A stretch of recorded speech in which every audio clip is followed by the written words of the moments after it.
Quel beau document! Le premier document de fonctions dans lequel vous avez plein de fonctions dessinées. Pouvez-vous les nommer? Écoutez, je vais faire juste quelques petits coucous à quelques fonctions que j'aime bien. Et il y en a que vous connaissez aussi, comme celle-ci, la droite. La droite qu'on connaît depuis le secondaire 3, y est égal à ax plus b. Ouais, on pourrait aussi écrire f de x égale ax plus b. Je vous rappelle que ici on a le taux de variation et ici on a la valeur initiale. Il y a également notre amie la parabole. Oui, celle-là aussi vous la connaissez, la parabole f de x. Mais en fait, je ne devrais pas l'appeler f de x parce que la lettre f a déjà été utilisée ici dans ma page. Donc, on va lui donner un autre nom. On va l'appeler g de x. Et si on s'en rappelle, c'est x à la 2 plus bx plus c. Autrement dit, la variable x est élevée au deuxième degré. Qu'est-ce qu'on est supposé de connaître aussi? Peut-être la variation inverse. H de x est égal à quelque chose divisé par x. OK? Je sais pas moi, par exemple, h de x est égal à 12 morceaux de caramilk divisé par le nombre d'amis qui veulent bien se partager la caramilk.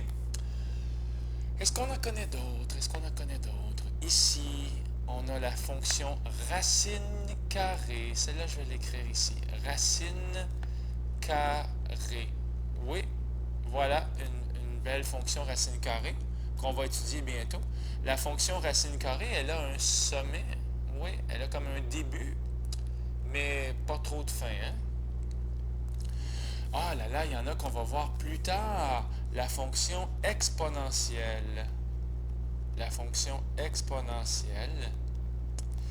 Celle-là, c'est à quelle lettre je suis rendu là? I de x est égal à quelque chose fois quelque chose exposant x plus k, un autre quelque chose.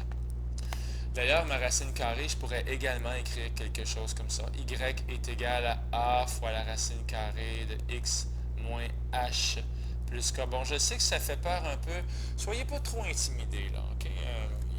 Vous connaissez la lettre A et la lettre B pour la droite, mais toutes ces autres lettres-là, comme le A, le H et le K, vont un jour avoir un sens pour vous.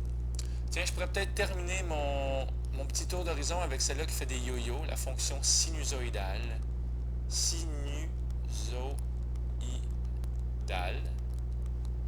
Super! Ah, ici, la valeur absolue, on va l'étudier bientôt. La fonction valeur absolue. C'est là qui fait un V. Et la fonction partie entière que vous avez déjà vue, je crois. Bon, ben, ça c'est un tour d'horizon des 1001 recettes pour voir que les fonctions, c'est un univers merveilleux. Puis, c'était ça dont je voulais vous parler. Je crois que je les ai toutes nommées. Alors, j'ai fait un coucou à chacune. Il y en a que vous connaissez très bien. Il y en a que vous connaissez vraiment pas beaucoup. Puis, il y en a qui vous font peut-être peur présentement. Ne soyez pas inquiets. Ça va bien aller, les amis. À part de ça, qu'est-ce que je pourrais bien vous dire? Avec le graphique qui est ici, là, alors on va voir les mots domaine, image, croissant, décroissant, maximum, minimum. On va essayer de tous les saluer, là. Tiens, si je commence avec le domaine, c'est quoi le domaine? C'est l'ensemble des valeurs prises par la variable indépendante. Très important, la variable indépendante, souvent, la variable indépendante, on va l'appeler tout simplement, on va l'appeler x. Oui, et si on regarde ici toutes les valeurs que la variable indépendante semble prendre, on voit qu'on arrive loin de l'infini, mais qu'à un moment donné, le x va arrêter à 9 avec un rond qui est tout plein. Là. Donc, le 9 va être inclus et on va pouvoir dire que le domaine, dans ce cas-là ici, c'est de moins l'infini à 9. Est-ce que je suis capable d'insérer ça avec une belle équation? De moins l'infini à 9, peut-être que si je prenais le bon symbole, genre celui-là ici, absolument. De moins, comme ça, et l'infini, une espèce de... Oups, là, je ne sais pas qu'est-ce qui se passe, mais il se passe des choses. L'infini est ici, de moins l'infini, virgule à 9. Donc, on a ici l'ensemble des valeurs prises par la variable indépendante. Bien évidemment, pour l'image, ça va être un truc à peu près pareil, sauf que, au lieu d'être les valeurs prises par la variable indépendante, ça va être les valeurs prises par la variable dépendante. OK? Et souvent, ça va être le y. OK? Bon. Oh, je ne sais pas ce qui s'est passé, c'était pas ça que je voulais qu'il se passe. Tiens, y. Puis là, je crois que je vais mettre une parenthèse. C'est pas toujours x, puis c'est pas toujours y. Des fois, c'est le temps, des fois, c'est l'argent. OK. C'est pas de moins l'infini à 9 non plus, parce que si on regarde toutes les valeurs possibles prises par la variable dépendante y, si on part du moins, on part toujours du moins. Bingo! Le premier y que l'on rencontre, c'est lorsqu'il vaut moins 6. Et le dernier y qu'on rencontre, on pourrait dire que c'est lorsqu'il vaut 3, mais c'est pas vrai parce que ici, ça monte toujours. Donc, quelque part, le y vaut toujours de plus en plus grand. Donc, c'est de moins 6 et à l'infini. Mais l'infini, on ne peut jamais l'atteindre. C'est pas une très belle façon de s'exprimer, de dire de moins 6 à l'infini, comme si l'infini était quelque chose en soi. Alors, on pourra philosopher un jour là-dessus peut-être, mais de moins 6 à l'infini, ça va s'écrire comme ceci. De moins 6 à l'infini. Et l'infini, on va toujours mettre une espèce de crochet ouvert. Qu'est-ce que je veux dire par le crochet ouvert? Oui, mais il faudrait que je le mette de ce côté-là du crochet. Comme ça. Le crochet est ouvert parce que c'est comme si le crochet il y avait des bras, mais l'infini, il n'est pas pris dans les bras. Autrement dit, l'infini est par là, puis les bras ils pointent vers la droite. OK? Parce que l'infini est tellement grand qu'on ne peut pas le prendre dans ses bras. OK. Rapidement, là, la croissance et la décroissance, la seule chose que j'aimerais souligner ici avec vous, pour la croissance et la décroissance, c'est qu'on répond avec la variable indépendante. OK? On répond avec le x. Quand est-ce que ça monte? Quand est-ce que ça monte? On répond avec le x et ça monte, dans le fond, ici, ça monte, et ici aussi, ça monte. Mais on répond avec x, donc on répond entre 4 et 9. C'est là où ça monte.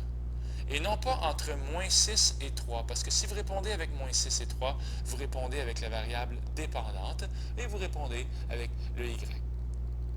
Même chose ici, on répond avec la variable indépendante. CTRL-C, CTRL-V. Puis ça aussi, CTRL-V. La croissance, la décroissance, on répond avec la variable indépendante. Bon, est-ce que c'est charmant, ça? Je pense que ça commence à être charmant. Comme ça et comme ça. Alors, pour être certain de bien me faire comprendre, croissant, décroissant et constant. Si je regarde le petit graphique ici qui commence à changer de page, qui commence à monter. Alors, on va dire croissance. Attention, c'est parti. La croissance est entre 4 et 9. On répond avec la variable indépendante x. Et la décroissance va être entre moins l'infini jusqu'à 4. Donc, de moins l'infini à 4. Et on n'a pas de constance. On n'a pas jamais où la fonction elle ne change pas. Là. Ça va pour ça? Avec qui on va également répondre avec le x, c'est lorsque je vous demande le signe positif et le signe négatif. On est vraiment dans la petite révision, encore une fois. Donc, le signe positif et le signe négatif. Alors, tiens, il veut vraiment venir ici. Alors, pour le signe positif, on va répondre que tout ça ici, c'est dans le positif, comme ça. Et tout ça ici, c'est dans le négatif parce qu'on est en dessous de l'axe des x. Mais je viens de dire qu'on répond avec la variable indépendante. Par exemple, pour négatif, ça serait de moins 8 à 6, comme ceci. De moins 8 à 6, la fonction est négative, tandis qu'elle va être positive de moins l'infini à moins 8, comme ça, de moins l'infini à moins 8. Union, on reprend ici de 6 à 9. Toujours répondre avec x, ou si vous préférez, la variable indépendante. Bien, bien, bien, bien, bien. Est-ce que j'en ai oublié dans ma liste? Le seul, en fait, les seuls où on va répondre avec le y, le maximum et le minimum, cette fois-ci, on répond avec la variable dépendante. Alors, le maximum, c'est la plus grande valeur de la variable dépendante. Puis, pour le minimum, c'est la plus petite valeur. Comme ça. Comme ça. La plus petite valeur. Je ne sais pas pourquoi je mets des points de suspension. J'ai toujours aimé ça. Je trouve ça comme wow. Ça fait comme une énigme. Oh! Bon. Est-ce qu'on les a tous dit? Ou il en manque-tu? Ah, il en manque un. Il en manque deux. Hein? Alors, l'ordonnée à l'origine et l'abscisse à l'origine. Alors, l'ordonnée à l'origine, c'est la valeur, l'ordonnée à l'origine, de y. J'aime pas ça dire ça, mais je vais quand même le dire comme ça, parce que ça ne s'appellera pas toujours y. Lorsque x vaut 0. Alors, lorsque x vaut 0. Alors, dans le fond, on regarde sur l'axe des ordonnées. Alors, si on regarde sur l'axe des ordonnées, la valeur de y lorsque x vaut 0, c'est ici. Hein? C'est ici. Tiens, on va le mettre là. Tiens. Oh, ma pellicule est morte. Attention. Ça. On commence. C'est beau. Voilà. Lorsque x vaut 0, la valeur de y, c'est moins 4. Il y a une seule ordonnée à l'origine. Il ne peut pas en avoir plus qu'une. Par contre, les abscisses à l'origine, c'est les valeurs de x lorsque y vaut 0. Les abscisses à l'origine seront moins 8 et 6. OK? Alors, je vais l'écrire pour l'autre. L'abscisse, même si il est juste en dessous, à l'origine, virgule, c'est la valeur de x ou là où les valeurs de x. C'est là où les valeurs de x lorsque y égale 0. OK? Puis parfois, il n'y en a pas d'abscisse à l'origine. Si toute ma fonction est ici, en dessous de l'axe des x, je ne vais jamais croiser l'axe des x parce que je suis toujours dans le négatif. Bien! Alors là, j'ai fait vraiment un petit tour d'horizon des 10 premières définitions importantes à savoir. Et là, on arrive un petit peu plus dans la nouvelle matière. Okay. Alors, opération sur les fonctions. Je pense que pour m'aider à expliquer ça, je vais prendre l'exemple de Gumby et Fraisinette qui font de la nage. Alors, il y en a une qui va vers le nord à un rythme de 3 km/h et l'autre nage vers l'est à une vitesse de 2 km/h. Autrement dit, Gumby, g de x est égal à 3x. Ouais, ça veut dire quoi ça? Ça veut dire x, c'est le nombre d'heures. OK, x, c'est le nombre d'heures. Puis y, comme ça, pas y, pardon, g de x, ça serait la distance parcourue par Gumby. G comme dans Gumby. Voilà. Alors, oui, mais Gumby, sinon, c'est pas pareil. Attention, je vais y aller dans l'ordre. Non. Je ne veux pas vous mêler. Alors, on va y aller pour F. F, voilà. Parce que Fraisinette, je prends la première lettre dans le fond. Fraisinette nage à 3 km/h. Donc, F de x, c'est la distance pour Fraisinette. Où c'est qui s'en va avec ça, le monsieur? OK. Et l'autre fonction, cette fois-ci, Gumby, elle, nage vers l'est à une vitesse de 2 km, OK, par heure, à une vitesse de 2 km. C'est juste écrit ça, une vitesse de 2 km? Ça devrait être écrit à une vitesse de 2 km heure. Alors, Gumby, c'est 2x, comme ça. Puis le problème, c'est qu'elle part avec 15 minutes de retard. Et tabarouette que c'est tentant d'écrire ça, 2x moins 15. Mais c'est vraiment pas bon. Voyez-vous que c'est pas bon? Parce que le problème, comment expliquer ça? C'est que Gumby, en 1 heure, elle fait 2 km. En 15 minutes, qui correspond à un quart d'heure, on est vraiment dans les maths, là. En 15 minutes, elle va faire combien de kilomètres? En fait, c'est pas qu'elle va les faire, mais c'est qu'elle va les perdre. Qu'est-ce que je suis en train de faire? Mes chers amis, je suis en train de faire une proportion de secondaire 2. En 1 heure, 2 kilomètres. En un quart d'heure, combien de kilomètres? La proportion de secondaire 2 va nous faire lui fois lui divisé par lui. OK? Alors, dans le fond, ce que je vais faire, c'est 0,25 fois 2 divisé par 1. Bien, 0,25 fois 2, ça fait 0,50. Ce que je suis en train de dire, ce que j'essaie de vous dire, c'est qu'à cause du retard de Gumby, les 15 minutes de retard qu'elle a, dans le fond, correspondent à quoi? À une perte de 0,50 km. Autrement dit, si elle avait commencé à temps, elle n'aurait pas perdu le 0,50 km qui correspond au quart de 2 km. Alors, la fonction g de x est égale à la distance pour Gumby. Gumby, comment j'écris ça? Comme ça, Gumby.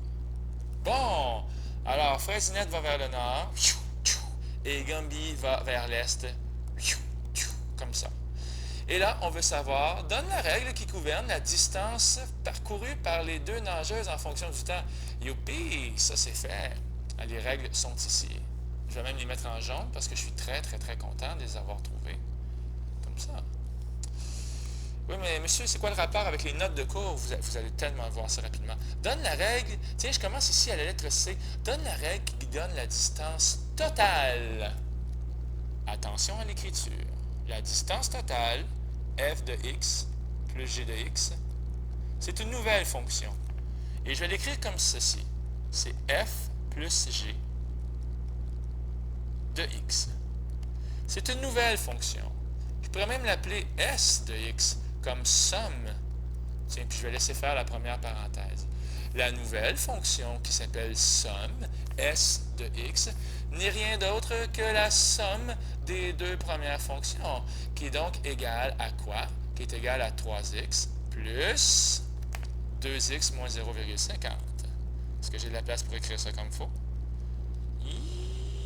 Pas pire, pas pire. Donc, finalement, s de x est égal à 5x moins 0,50. Je suis en train de tenter d'écrire 0,50. Ça, c'est la règle qui donne la somme. S de x. Donne la règle qui calcule ce que Fraisinette nage en surplus. Donc, la différence, lui aussi je vais le faire, la différence, ça va donc être f de x moins g de x. Mais si vous préférez, vous pouvez écrire aussi f moins g de x. Comme ça. Ou d de x, comme la différence. Alors, avec deux fonctions, qu'est-ce que je suis en train de faire? Je suis en train de faire des opérations avec les fonctions. Donc, je suis en train de les additionner, de les soustraire. Et la différence, f moins g de x, ou bien tout simplement d de x, va être 3x moins, mettez votre parenthèse, sinon vous allez vous faire jouer un tour de x moins 0,50. Ce qui va donner 3x moins 2x plus 0,50. Et finalement, ça va donner x plus 0,50. Bien, bien, bien, bien, bien. Oui, mais est-ce qu'on pourrait même les multiplier, ces fonctions-là? Est-ce qu'on pourrait éventuellement avoir un f fois g de x? C'était une parenthèse. Est-ce que ça se peut, ça, un f fois g de x? Ou si vous préférez un f de x fois un g de x? La réponse est oui. Et je peux même vous raconter une histoire, comme donne la règle qui calcule l'aire du rectangle qui est ici, le rectangle formé par les segments de nage. Et que c'est bien dit, hein? Le premier segment, c'est fraisinette, c'est 3x, et le deuxième segment, c'est 2x moins 0,50. Alors, quelle est l'aire de ce rectangle? Ben, c'est simple, on va tout simplement faire 3x multiplié par, parenthèse, 2x moins 0,50. Alors, l'aire de ce rectangle formé par les segments de nage, f fois g de x, ne sera rien d'autre que 6x2 moins 3 fois 0,50, 1,50 x. Ça dit même calculer pour 6 heures et 20 minutes. Ça veut dire que si tu remplaces x par 6 heures et 20 minutes, qu'est-ce que tu aimes mieux le faire? Est-ce que tu aimes mieux le remplacer séparément? Le remplacer ici et le remplacer ici et ensuite les multiplier? Ou tu veux le faire d'un seul coup et obtenir la bonne réponse d'un seul coup? Je vais sortir ma calculatrice et vous allez voir que ça fonctionne. Si vous le faites séparément, attention ici, si vous le faites séparément, ça va faire quoi ça, séparément? Ça va faire ceci. F de 6, parce que Fraisinette nage 6 heures, est égal à 3 fois 6. Ça fait 18 km. Ouh! G de 6, qui est égal à 2 fois 6. Oh, ça disait 6 heures et 20 minutes. Bon, on va laisser faire le 20 minutes, parce que là, j'ai commencé déjà. Ça fait 2 fois 6 moins 0,50, comme ça. Et ce qui va donner 2 fois 6, 12, moins 0,50, ça fait 11,50 km. Lorsque je veux multiplier ensemble, l'aire va donner, à IRE, ça va faire 18 fois 11,50. Ce qui va donner, avec ma calculatrice à l'appui, 207 km². Oh my God! Par contre, si vous le faites ici en partant, avec la nouvelle fonction f de x fois g de x, ou f fois g de x, essayons-le avec, on va l'écrire ici, f fois g de 6. On remplace le x par 6. Ça fait 6 fois 6 à la 2. Le x a été remplacé par 6, moins 1,50 fois 6. Ce qui va donner 216 moins 9, ce qui donne, désolé si je vais vite, les sceptiques, mais ça donne vraiment 207. Ça donne exactement la même réponse kilomètre carré. En passant, je m'en veux un peu d'avoir barré le 20 minutes, mais si jamais vous voulez le faire pour 20 minutes, il faut remplacer par 6,3 périodiques, parce que 20 minutes, c'est un tiers d'une heure. Wow! Alors, qu'est-ce que je viens de faire dans cette page de graffiti? Je viens de faire des opérations sur les fonctions. OK? Attention, qu'est-ce que ça donne dans les notes de cours? Rapidement. Alors, on est ici, opération sur les fonctions. Alors, je vais faire ça très rapidement. F plus g de x, je vais vous demander d'écrire que ça fait f plus g de x. OK, comme ça. En fait, on aurait pu l'écrire ici, f plus g de x, comme ça. Puis je pense qu'ici, le créateur de cette belle page-là aurait aimé ça, voir la réponse. Ben écoutez, si je vais vite un peu, 2x moins 5 et 4x. Tiens, on va donner l'exemple. 2x moins 5 plus 4x plus 2. Je suis en train d'additionner mes fonctions. C'est clair que ça va donner 6x moins 3. Ça, c'est la nouvelle fonction f plus g de x. Puis, même chose ici, f moins g de x. Bien, si vous les soustrayez ensemble, bien, ça fait 2x moins 4x, ce qui fait moins 2x, et moins 5 moins 2, ce qui va donner moins 7. On peut les multiplier ensemble. Attention, cette fois-ci, ça va faire quelque chose d'un petit peu plus compliqué. Ça fait 2x moins 5 multiplié par 4x plus 2.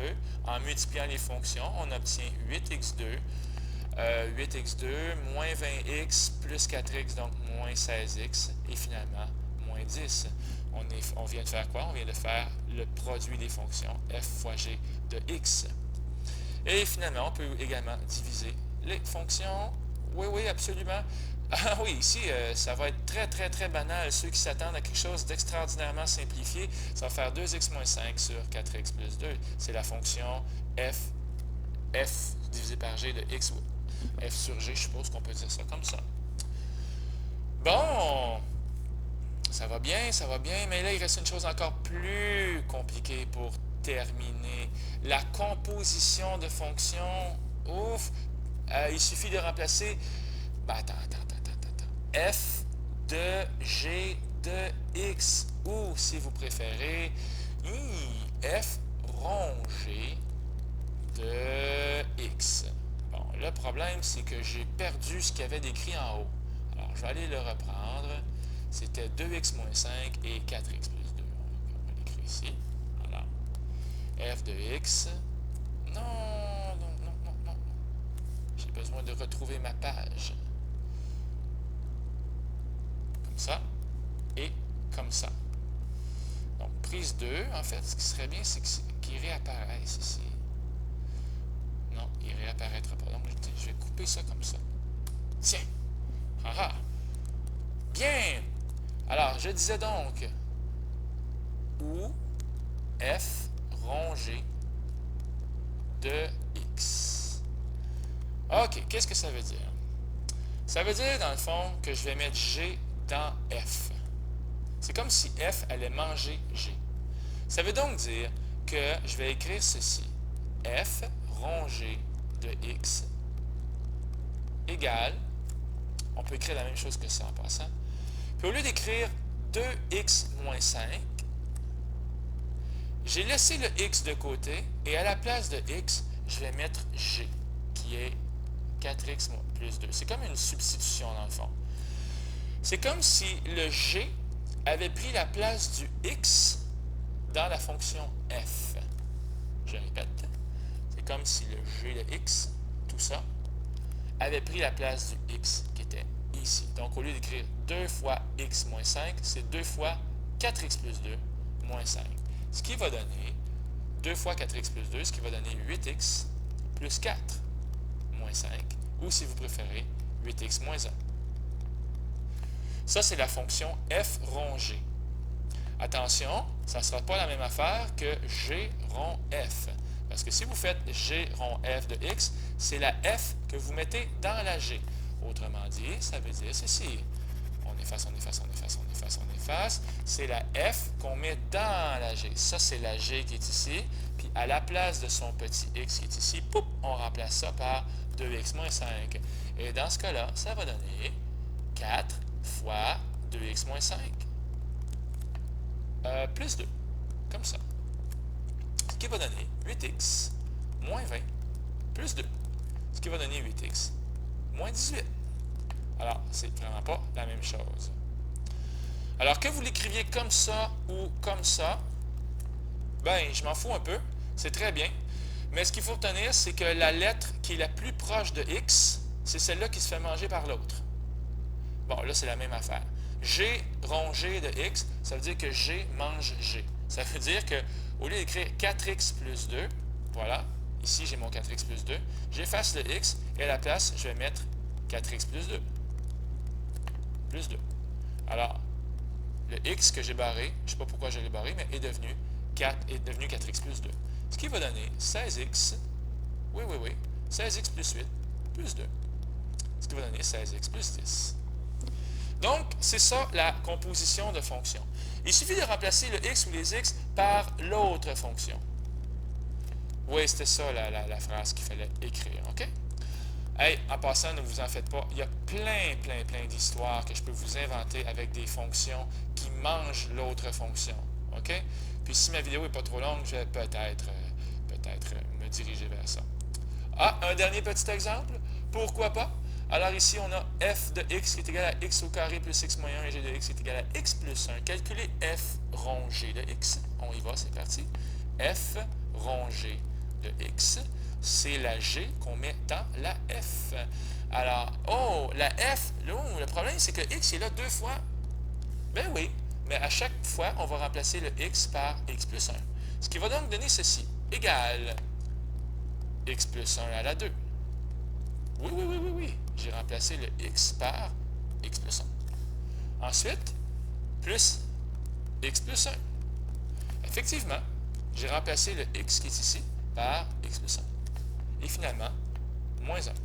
Est-ce que c'est la plus jolie version? Je ne crois pas. Ça va faire x2 plus 2x plus 1. Ben oui, x plus 1 au carré pour ceux qui ont besoin que je fasse les visites. Lui, il va voir lui. Ça fait x2. Et lui, il va voir lui ici. Eh oui, il se serre à la main. Hein? Puis finalement, 1 fois 1, ça fait 1. Ça fait donc x2 plus 2x plus 1. Plus x plus 1, moins 1. Alors, tout ça va donner x2 plus 3x, puis plus 1, moins 1, ça fait plus 1. Alors voilà, je viens de calculer f rongé de x. Celle-là est beaucoup plus facile. Cette fois-ci, c'est f qui va dans g. Autrement dit, je prends le g et à la place du x, j'écris x2 plus x moins 1. Alors celui-là va donner x2 plus x moins 1. C'est le x qui est devenu x2 plus x moins 1. Et finalement, plus 1 à la fin. Ce qui va donner x2 plus x. Wow! Bon, je pense que je vais arrêter ma vidéo là. Ne vous en faites pas, je répète qu'il va y avoir une multitude d'histoires qui ont rapport avec les fonctions qui mangent les autres fonctions, c'est-à-dire la composition des fonctions. Et sur ce, en espérant que vous soyez toujours vivant et alerte, je vais peser sur pause.